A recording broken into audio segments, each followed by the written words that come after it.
Bonjour à tous, je me présente, je suis Loïc Etienne, conseiller en formation professionnelle au Greta CFA 49. Par cette petite vidéo, je souhaite vous présenter une formation que nous mettons en place actuellement, le titre professionnel AMCE. AMCE, c'est agent de montage et de câblage en électronique. Au sommaire de cette vidéo, la présentation du métier d'agent de montage et de câblage en électronique, la présentation de la formation que nous vous proposons, les modalités de recrutement pour cette formation, et puis pour ceux qui ne nous connaissent pas encore, une présentation rapide du Greta CFA 49.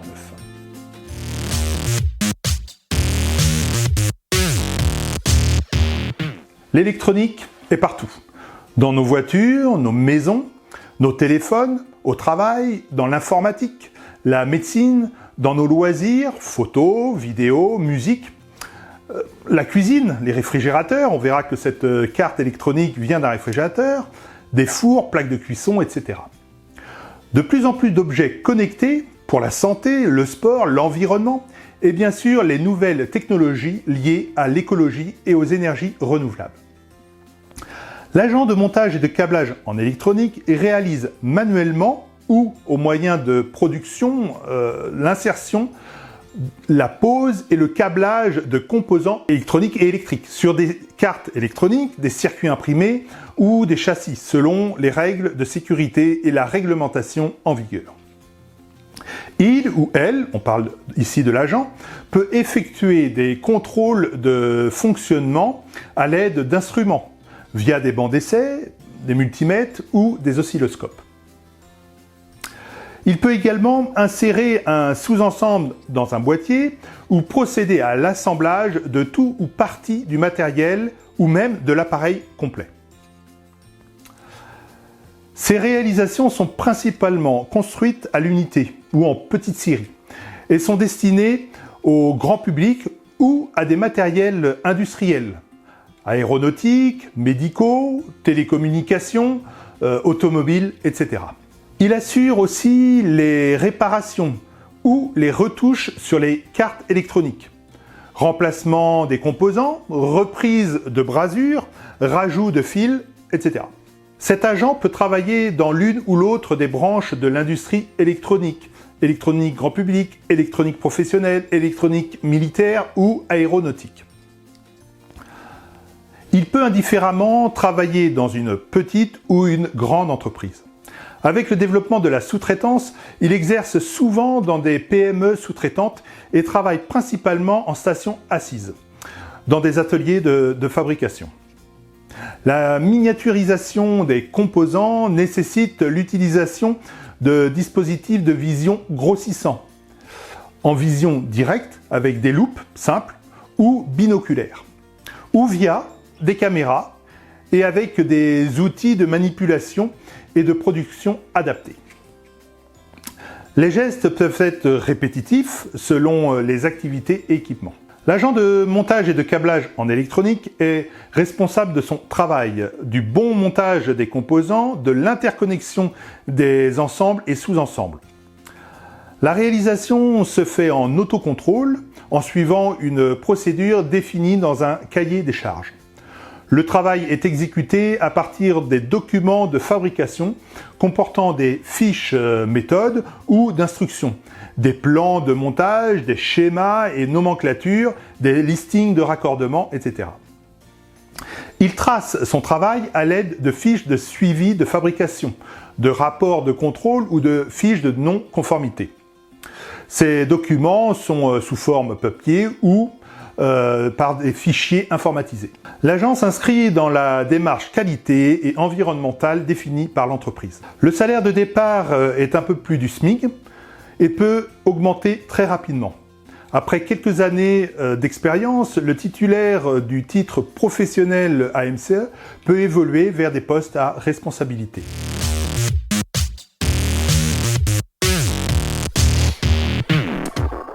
Alors, rebonjour à tous. Je vais juste vous présenter donc ce que c'est qu'une carte électronique, même si beaucoup d'entre vous savent ce que c'est. Là, je vais vous présenter donc la carte électronique que je vous ai montrée tout à l'heure, hein, qui vient de mon réfrigérateur. Effectivement, mon réfrigérateur est tombé en panne pendant le confinement. Et il a fallu que je trouve ce qu'il est.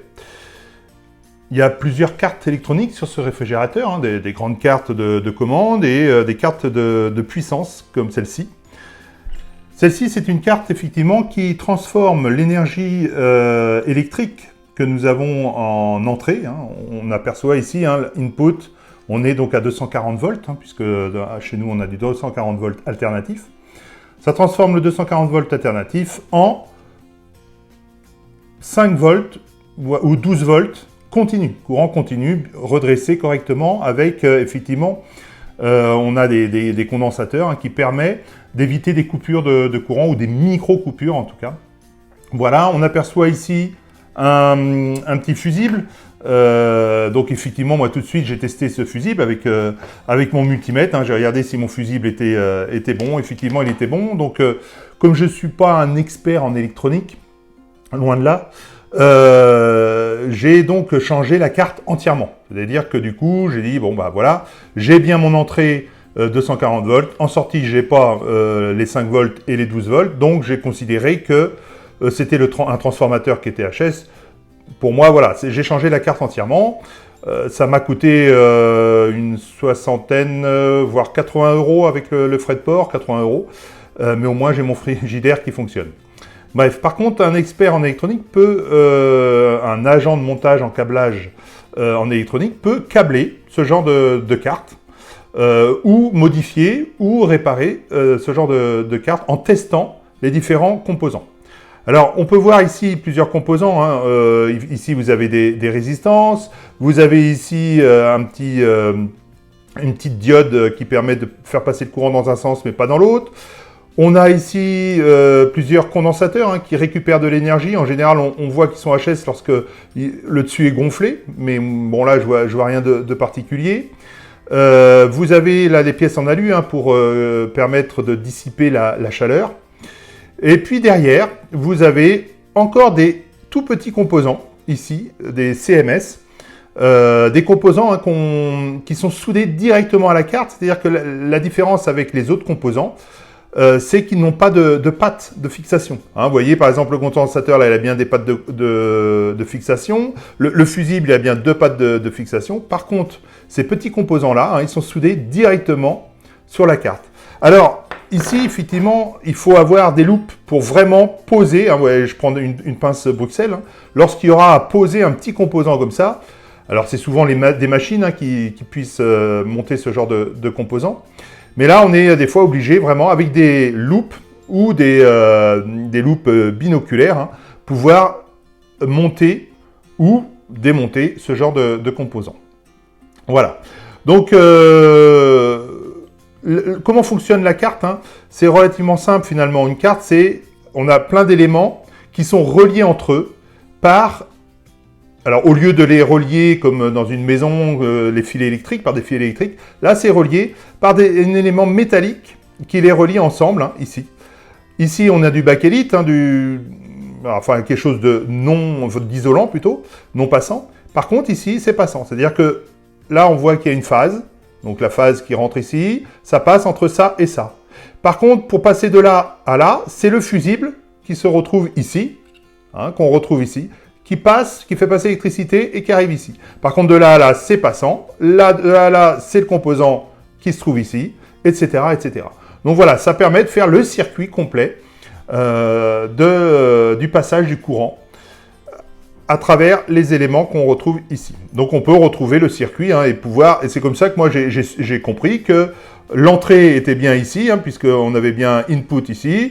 J'ai vu, hop, j'ai suivi mon circuit, j'ai dit, bah tiens, le fusible est là, je vais contrôler mon fusible. Effectivement, là, le fusible était bon, donc c'était pas ça. Voilà, et puis après, on aperçoit, hein, qu'il y a deux éléments, hein, c'est-à-dire que là, la carte est divisée apparemment en deux. Je suppose la partie puissance et alimentation d'un côté. Ici, on a le transformateur, effectivement, le transformateur doit être ici.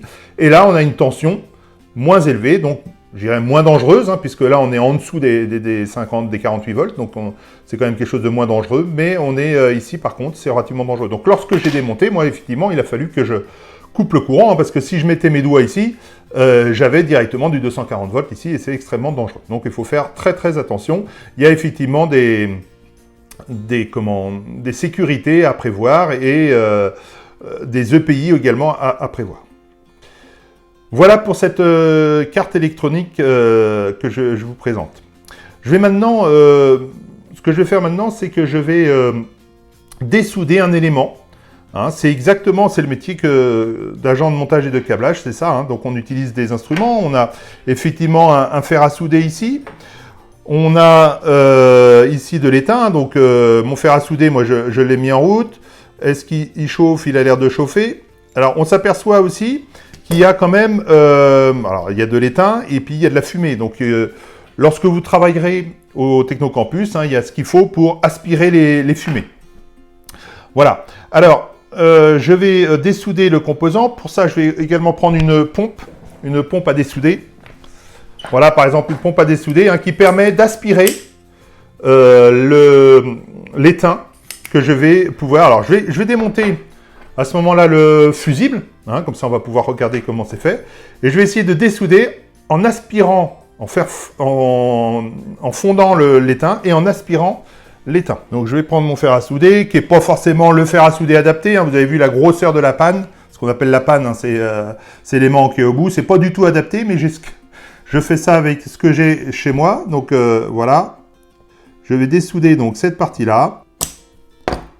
Voilà. Je vais garder... Hop, je vais pouvoir dessouder de ce côté-là. Voilà. Une patte d'enlever. Je vais faire la même chose.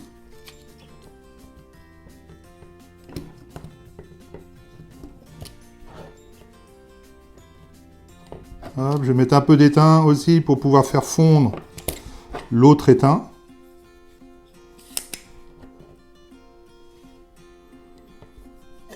Ça commence à chauffer.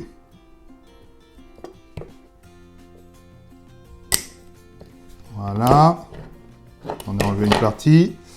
Évidemment, je vais pouvoir maintenant enlever mon fusible. Voilà. Donc le fusible est parti. Alors, on peut contrôler effectivement si l'état du fusible est bon. Je l'avais déjà contrôlé moi directement, hein, mais je vais vous montrer. Là, en l'occurrence, si c'est passant, voilà, mon multimètre fonctionne. Je vais regarder. Effectivement, c'est bien passant. Donc, le fusible est bon. Voilà. Alors, si j'avais à le réparer, par exemple, hein, je pourrais contrôler ainsi tous les composants de cette carte avec effectivement mon multimètre ou d'autres appareils de contrôle. Bon, moi je ne suis pas un connaisseur dans tout ce qui est électronique, donc je ne peux pas vous présenter comment réparer les autres composants. Hein. J'ai supposé que c'était le transformateur, mais c'est pas forcément ça. Hein. C'est peut-être un des petits composants qui est plus passant et qui donc est HS. Ce que je vais faire maintenant, c'est que je vais remettre le fusible hein, pour vous montrer un peu comment on peut remettre ce fusible. C'est relativement simple. Hein. On fait la même manip, mais à l'envers. Donc, on va admettre que c'est un nouveau fusible. Hein, on dit qu'on a changé le fusible. Donc, effectivement, alors je vais refaire fondre mon étain. Hop, hop. Alors, comme je répète, hein, je n'ai pas forcément les outils adéquats. Hein. Effectivement, là-dessus... Alors, je vais prendre une pince Bruxelles parce que j'ai pas envie de me brûler. Voilà. Voilà. Je vais faire la même chose de l'autre côté. Voilà. Je vais le redresser quand même pour avoir quelque chose de plus propre. Voilà. Je le retourne. Effectivement, je vois bien ici que mes pattes dépassent. Maintenant, je vais pouvoir souder comme il faut. Alors, là, j'ai mis un peu d'étain. C'est pas forcément bon. Je vais pouvoir maintenant souder comme il faut ma patte ici. Voilà. Pareil de l'autre côté. Vous voyez, hein, il y a de la fumée, hein, donc tout ça, au Technocampus, hein, il y a tout ce qu'il faut pour pouvoir, hein, quand vous allez faire la formation, pour pouvoir aspirer ces fumées, hein, parce que c'est quand même des fumées toxiques, donc ça va là, parce que moi j'utilise qu'une fois chez moi, bon voilà, mais par contre, si vous les utilisez tous les jours, il faut absolument aspirer ces fumées. Hein. Voilà, donc voilà ma carte, j'ai remis mon fusible en place. Alors, effectivement, ça a l'air d'être correct au point de vue de la soudure, je pense qu'il n'y a pas de souci. Voilà un peu le câblage, montage et câblage en électronique. Alors, des cartes comme celle-ci, hein, ça peut être des cartes, des grandes cartes, ou ça peut être des cartes miniaturisées. De plus en plus, hein, on fabrique des cartes pour des objets connectés. Donc effectivement, ici on a quand même une carte relativement importante, mais c'est une carte aussi de puissance, c'est-à-dire qu'on a quand même du 240 volts, et en sortie 5 volts et 12 volts. Donc là on a une certaine puissance, hein, puis c'est pour un réfrigérateur. Donc voilà. Donc mon réfrigérateur a été réparé en changeant la carte. Mais voilà, j'aurais pu également réparer si c'était le fusible qui était HS, comme j'ai pu faire en ce moment. Voilà, j'espère que vous avez bien vu un peu le principe de ce qu'est une carte électronique.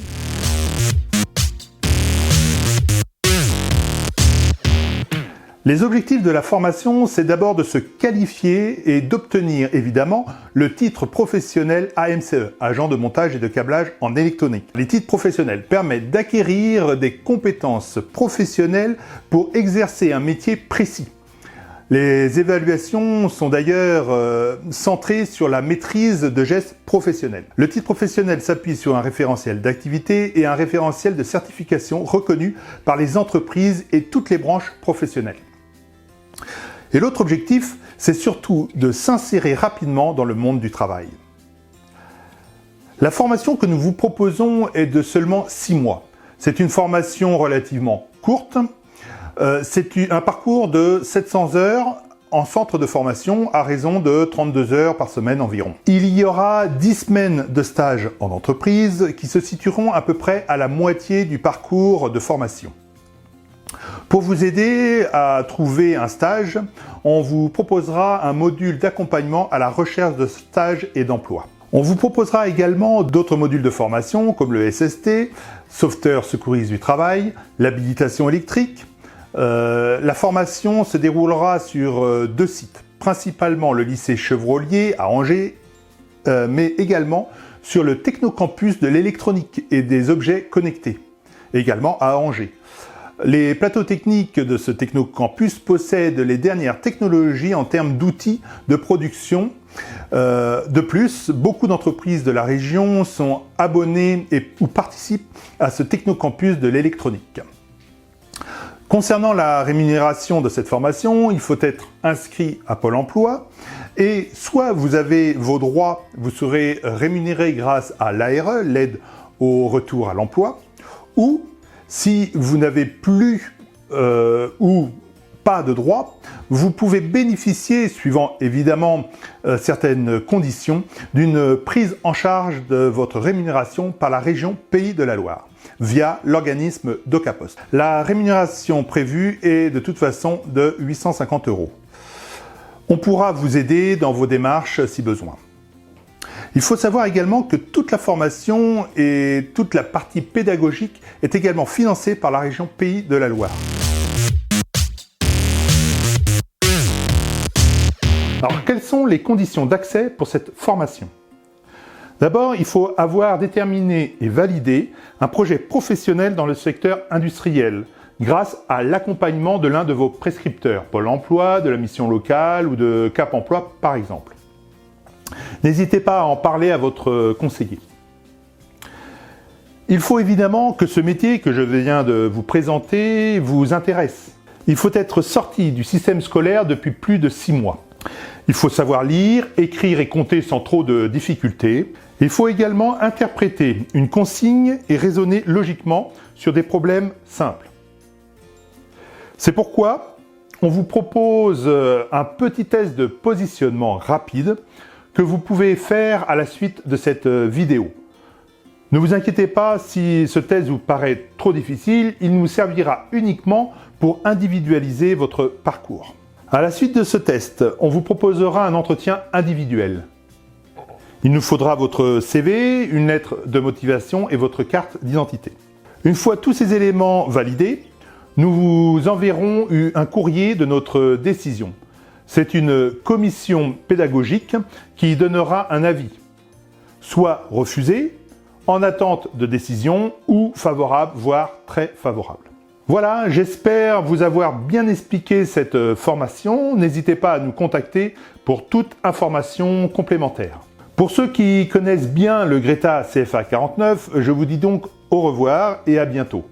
En revanche, pour ceux qui ne connaissent pas le Greta CFA, je vous propose de faire une petite présentation rapide de ce qu'est le Greta CFA 49.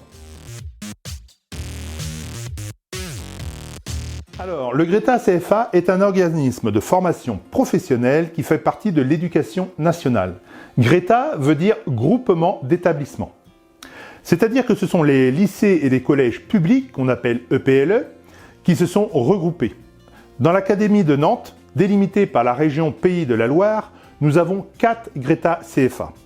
Le Greta CFA Loire-Atlantique, le Greta CFA de Vendée, le Greta CFA du Maine, qui regroupe la Sarthe et la Mayenne, et évidemment le Greta CFA 49, qui fait partie des organismes de formation des plus importants du Maine-et-Loire. Le Greta CFA 49 participe activement depuis plus de 45 ans aux évolutions structurelles des territoires urbains et ruraux du département, aux côtés des acteurs sociaux et économiques, et notamment Pôle emploi, Cap emploi, la mission locale, le conseil départemental et bien d'autres. Avec son réseau de plus de 70 établissements scolaires adhérents, répartis sur l'ensemble du département du Maine-et-Loire, le Greta CFA 49 apporte des réponses en formation de proximité à tous les publics, jeunes et adultes, salariés et demandeurs d'emploi, et toute personne désireuse de se former à titre individuel. Le maillage du territoire du Greta CFA 49 permet aussi une forte cohérence avec les besoins économiques des entreprises. Les plateaux techniques performants et innovants des établissements adhérents, combinés à l'expérience des intervenants formateurs, permettent de proposer une offre généraliste et adaptée à tous les secteurs. Cela va du tertiaire à l'industrie, en passant par le BTP, la logistique, l'hôtellerie et la restauration, et bien d'autres secteurs d'activité encore. Les équipes pédagogiques sont formées à la maîtrise des nouvelles modalités d'apprentissage et à l'utilisation de nouveaux outils numériques. Notre offre de formation est composée de plus de 350 formations allant du CAP au BTS, en passant par les titres professionnels ou les CQP. Par la voie de la formation continue et bien sûr de l'alternance contrat pro ou apprentissage. Nous avons, en plus des lycées et collèges publics adhérents, 4 sites permanents sur Segré, Saumur, Angers et Cholet. Vous retrouverez les différentes coordonnées juste ici.